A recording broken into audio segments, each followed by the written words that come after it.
It's a bootlegkev.com exclusive.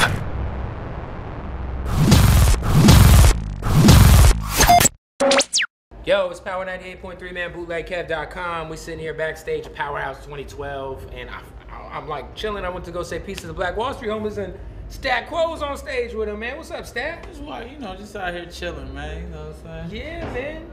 I make rare appearances. You do. I want to talk to you, man. I've been a fan of your music for a long time, man. I remember when you first signed with the Shady Aftermath. I was in high school. I'm not that old, by the way, so don't feel too old. Oh no, it's all good. And I was like really excited that there was someone from the South representing like that powerful clique. And you, of course, you dropped mixtapes. You were on all the crazy Green Lantern joints, the G-Unit radios, all that.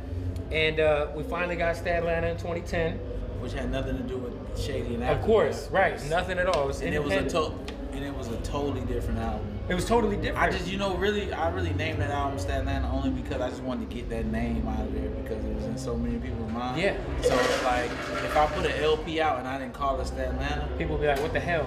Yo, what's up? And I had been promoting it, so I figured, I just... Why not? But as far as the which it was a good album. Right. Oh, it was dope. But compared to what I made when I was with the team, what exactly happened to the original Stat Atlanta project? Why didn't it come out? I mean, I know there's always politics and stuff. You know what? It's like sometimes when you got like 20 people trying to make cornbread, right? It doesn't come out as good. I hear what you're saying. So it's just like a lot of cooks in the kitchen, and then by the time it was my moment to come out, the wave that we were all riding as far as that phenomenon, which was Shady Aftermath, where we could have sold blank CDs. You guys really could have sold blank CDs. Was on a downturn. Right. So the powers that be were trying to maximize and get the most money they could, so they wanted to put out stuff that they knew would sell. Right. The less M&Ms, risky stuff. Yeah, so it was like, okay, you're a new artist and you not necessarily have a, hit. So we're gonna go here. And by the time it was my time, I had become impatient, and I asked M and Dre to get off the label because I didn't want to wait. Right.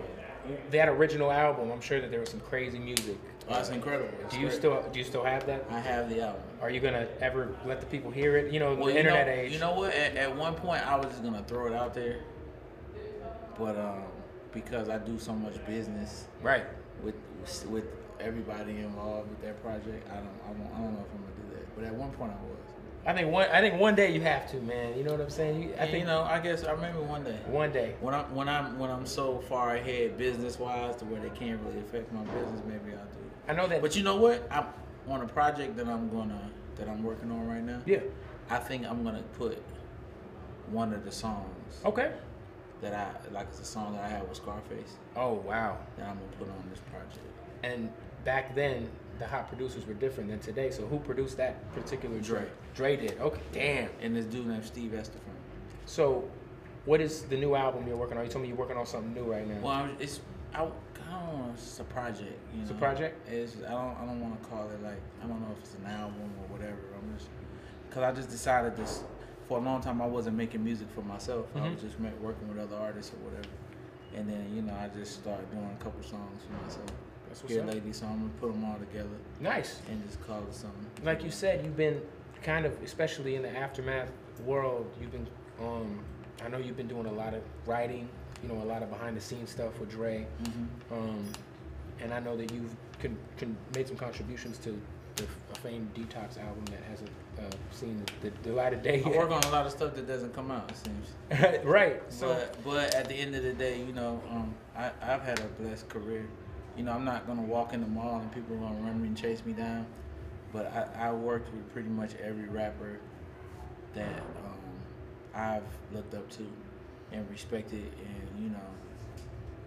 and it's an awesome life I live. How is the ghostwriting game different than when you were a solo artist trying to put yourself out there? Because I think that term, ghostwriting. I mean, or just a writer in general.